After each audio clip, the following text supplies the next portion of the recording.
tiis. boobu am na ba Joseph Koto. mu génn àdduna léegi nag denc nañ ko démb. dañuy revenir rek ci maanaam dëj bi démb ak benn élément bi nga xam ne Fat Bintou def na ko ñu seetaan. exemple ci xale yi nga xam ne ñu ngi ci génération bi parce que li ci gën a marqué rek mooy man ak moom 1976 d'abord ñu ngi Jeanne d'Arc de Dakar di jouer comme junior ak ñoom Abdourahmane Diallo ñoom Sadio Demba ñu dajawaat équipe ma yor équipe foot bu jeune mu nangoo jógee bi mu koy proposé mu nangoo jógee équipe A Augustin appuyé ko mu ñëw jël si équipe junior defe naa loolu booy seet dans le monde ñi ko fi def bëriwuñu donc Koto defal na Sénégal loo xam ne won nañ ko tey delloo nañ ko njukkal. dama football ak moom à la Jeanne d'Arc de Dakar donc les années 80 ba 85 on jouait ensemble à la GIA quoi donc on a pris la Coupe du Sénégal ensemble à 84 c'est lui-même qui avait marqué le but ce jour-là ak la GIA. donc nit ku baax la nit ku bare nit ku def lu rëy ci footballu Sénégal quoi. question yi bëri na Koto daal Koto c'est le Koto national c'est Koto de tout le monde que tu sois GIA Jaraaf kii Koto la woon oui. aussi boo gisee monde bi nekk fi yëpp ñëw taxaw ça ne court pas dans les rues lu bari yu mel ni xew na fi mais monde bu mel ni tey ñoo ko door a gis si Koto. nit ki nag suñu borom mooy def loolu si moom. taquin bon père de famille.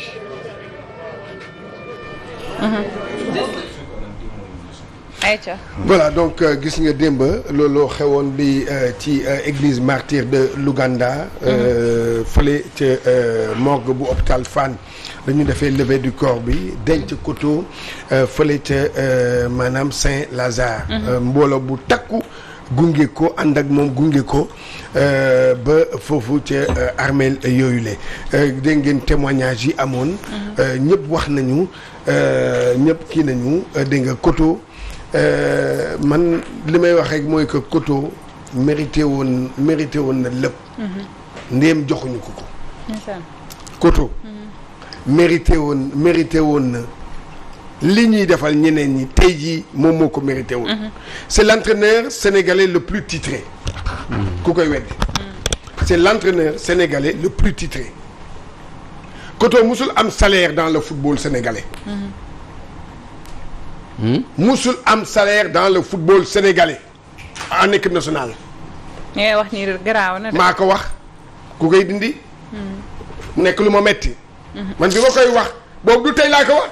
man bi ma koy wax yàgg na ak boobu Koto mu ngi dund man boobu laa ko wax du ñu ne nag man dama def médecin après la mort man defuma loolu. man dama ko wax avant que ñuy wax lii. laa ne Koto mérite un salaire. dëgg la parce qu'il a tout gagné. Koto a fait loo xam ne kenn defu ko fi ci Sénégal ci wàllu entraîneur yi nañu wax. Koto kii di ñu ne entraîneur équipe nationale bu bëgg mun nga dem entraîneur di équipe. mu ne non du ma def loolu équipe nationale rek laay entraîner. ñu koy jox ay pige. ndeysaan. pigiste la woon au sein du football sénégalais alors que am na koo xam ne ñu koy fay 17 millions 500 lu mu gagné dara. voilà loolu nag li ma doon wax bi ñuy dem 2019 à la coupe d'Afrique ma wax ko mu metti Augustin metti Matar Ba mu metti ñëpp ma leen ne àq bu leen toppi àq mooy tax du ñu gagné coupe d'Afrique man maa ko waxoon. ñu wax ma lu nekk. tey ñu ngi xuloo sax seen biir. tey ñu ngi xuloo. waaw man su ma ko waxee parce que dafa am lii benn mu ngi noonu. Koto mérité plus que ça. dëgg la.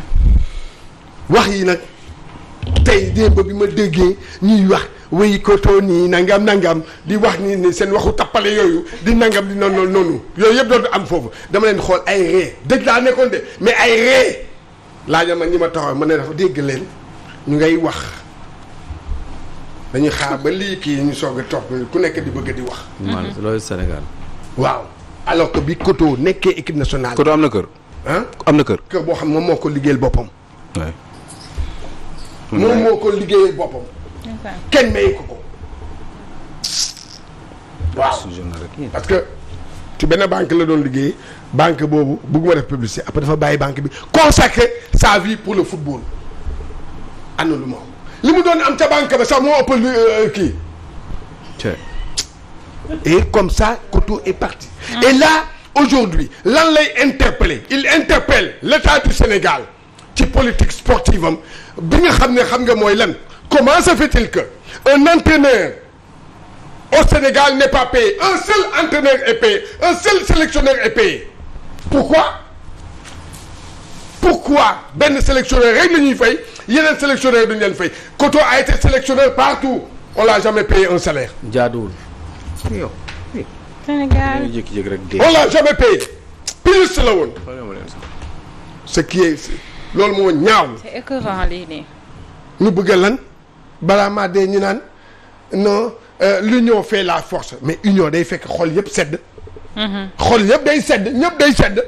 ñun ñi tey bu ñu doon dem wuti dara ñun ñëpp suñu xol bu seddee billaahi dañ koy am. dëgg la. waaw. loolu leer na. waaye nag yëfu tappale. waxu hypocrisie. fausse. booy dund dara boo dee ñu toog di wax. Il y a une seule personne qui a été autour devant lui parce que c'est un ancien international c'est le président des associations des inter moom mooy Cheikh Seck. Il y a que l'association tey jii Koto buy wax association boobu la doon wax nee na suñu association di wax Cheikh Seck.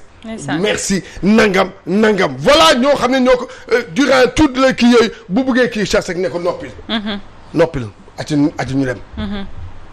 il est le seul.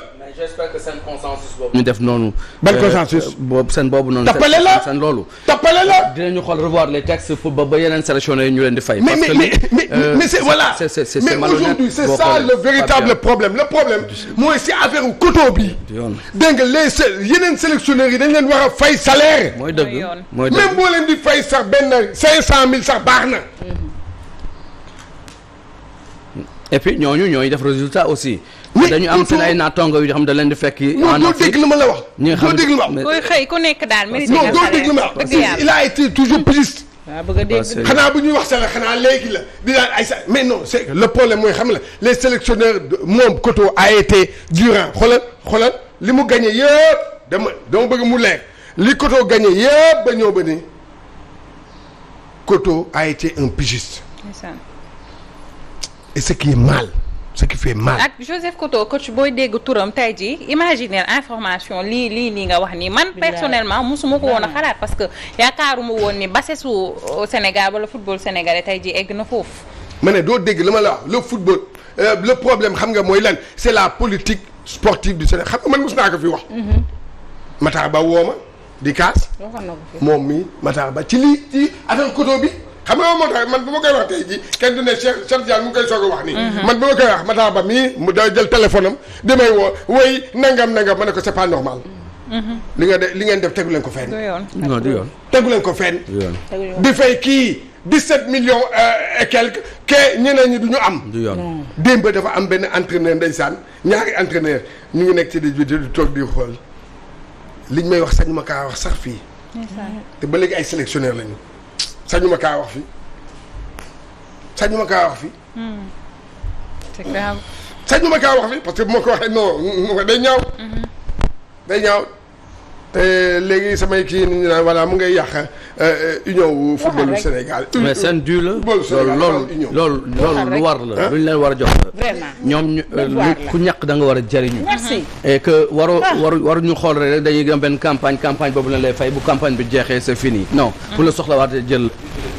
pour man loolu war nañ ko moytu parce que tey jii dina tax sax yow mi en tant que sélectionneur beneen jour du la jaay affaire.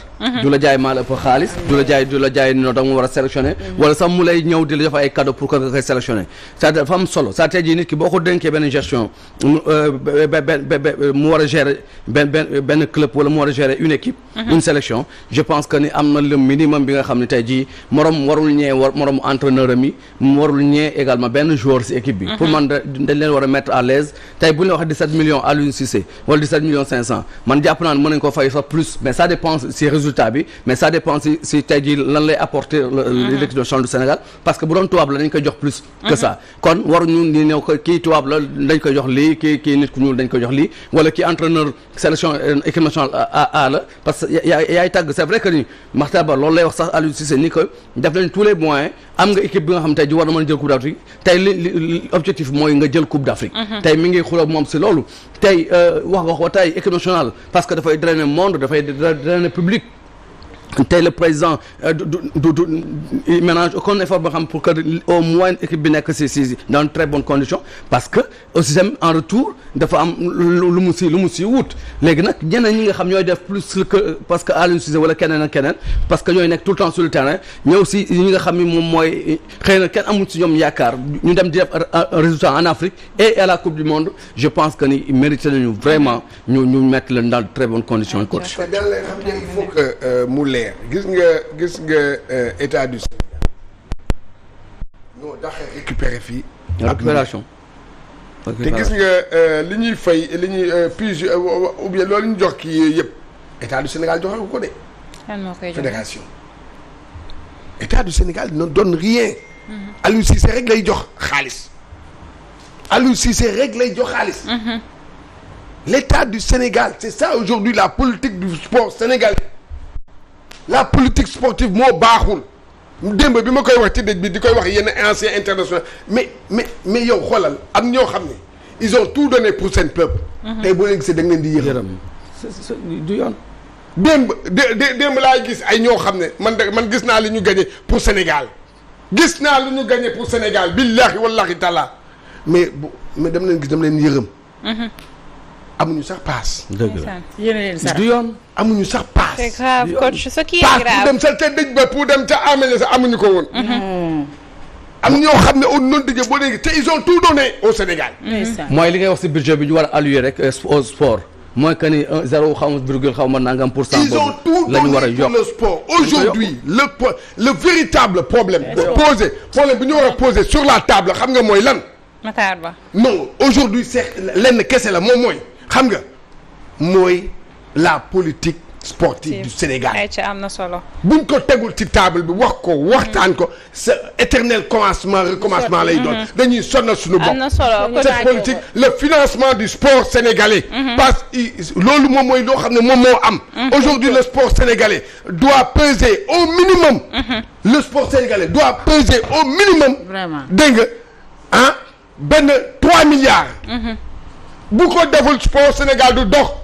sport Sénégal du dox xam na solo coach et ce qui est écœurant mooy yemul rek ci sport gis nga lii day refléter rek li nga xamante ne moo am ci différents secteurs yi nga xamante ne moo nekk Sénégal nit da nga koy jox wàccuwaayam boo bëggee mu liggéey ci xol bu yaatu parce que ku ñàkk da nga war a jëriñu loolu mooy tax xëy na par loolu du am wala ku ci nekk di nga liggéey joxe li nga mën bu ko defee liggéey bi gën a kii mais ay xanaa déggoo ci papier Augustin ki di mu ne Kodo nee na sax il était prêt sax pour nekk planton xam nga kooku dafa joxe boppam. ndeysaan. il était prêt pour être planton. ñu ngi remercier Cheikh Seck loolu pour wàll la. ñu ngi remercier Cheikh Seck parce que taxawaayam vraiment ñu bàyyi kumba am nday bi ak kumba amul nday bi ci sport bi pour mu mën a avancer ci Sénégal yëpp. waaw bu ko defee yëpp yi gën a baax am na solo ñu lay jaajëfal di jaajëfal Ama Ndao Damas di remercier encore une fois Cheikh Seck ci taxawaay bi mu amoon ci moom mi nga xamante ne ci dëj bi. waaw ak jamono ji nga xam ne Joseph Koto mi ngi dund. moom la ñu sentir man moom laa sentir. moom sax avant non il faut mu leer. kenn waxul non gis nga bu dee amee déedéet. médecin après la moo wax mooy dama ne lii may lee dama ne Cheikh Seck avec l'association des anciens internationaux kii boobu association boobu ñoo nekkoon ak Koto ak yeneen ñëpp di jàppale Koto waaw keneen jàppale wu ko ca ba mu koy soxla waaw ca ba mu koy soxla am na solo ñu lay jaajëfal bu baax coach donc yàlla baax na daal en tout cas di ko ñaanal rek moom Joseph Koto borom bi xaari ko aljana te atti ko ci yërmandeem may xoolu muñ ñi nga xamante ne ñoo di njabootam parce que Sénégal moom yi fi doy na waax loolu pour instant bii nii donc ci noonu ñu lay jaajëfal bu baax a baax di nuyu Sow Poulo l'éternel retardataire qui est venu un peu en retard aujourd'hui quand même tuuti rek. bonjour. mais sama xol neexul. ouais. sama xol neexul te yéenewuma Sénégal gagné Coupe d'Afrique. moi je le dis. gros mot. fi may wax ak yéen nii man yéenewuma Sénégal gagné Coupe d'Afrique. parce que Sénégal bii war a gagné Coupe d'Afrique war a mën a gagner Coupe d'Afrique man yéenewuma ko man mu gagner Coupe d'Afrique. lu tax parce que tant que c'est le Sénégal des méchants des mauvais et des mesquins. eh bien man du ma mës a yéene Sénégal pour mu gagner une compétition internationale. parce que ci biir injustice. victoire mënu fa am. déedéet. Pourquoi je dis ça? Parce que simplement Dieu est juste. Dieu est juste. te am na jëfin yu bon yoo xam ne buñ koy def ci réew mi ay traitement yoo xam ne dañ koy traité ay doomu aadama di leen toroxal ba ñu génn àdduna. eh bien moi je suis pas content et yéenewuma Sénégal gagner Coupe d'Afrique maa ko wax. sama xol man sama xol nanguwul Sénégal Coupe d'Afrique parce que injuste moo dégg nii. Koto il y a un mois je l'ai rencontré ci benn hôtel de la place. maa ko doon doog a gis parce que man mu xaw ma ko dama ko daan dégg rek. un monsieur extrêmement gai. mu ne ma Aliou Sow. man waxuma sax man mais sama jabar da la bëgg ma xaw ma musuma leen gis musuma fa dem. sama jabar da la bëgg. jiina xaw ma ko. jiina mu doon nit ku baax gis ni muy demee ak ay nitam. ndeysaan ma kontaan trop. waaye lii ma dégg nii. Cheikh Gomis man bëgguma Sénégal gagner Coupe d'Afrique. en tout cas am na yoo xam ne il faut ñu régler ko Sénégal mënul gagner dans la tricherie. et dans la méchanceté. ce n'est pas bon. am na ñu baax ñu nekk ci àdduna bi mais waxtu wi mu am na ñu baax ñu nekk ci àdduna bi. ñoo xam ne ñooñu mérité nañ ko. parce que ñooñu ay nit ñu baax ñoo fa nekk yéenante nañ lu baax. ñooñu laa bëgg ñu gagner xaw ma ñan la waaye ñooñu la waaye daal la jàmm Aliou Sow dégg nga. eh bien on va essayer de faire comme on peut mais baleen ma bu fekkee ni parce que sama xol bi neexu parce que dëkk bi man Sénégal man. non du cœur autant pour moi doy na waar en tout cas. ce pays là dëkk bi non dëkk bi si. je parle d'hypocrite et vous dites quoi. ngeen wax la ngeen bu wax hypocrite ngeen ne génn dëkk bi la hypocrite amul. naa ndox Tata Penda Aïcha donc ñu dem rek xool ñi nga xamante ni ñoo di sponsor yi.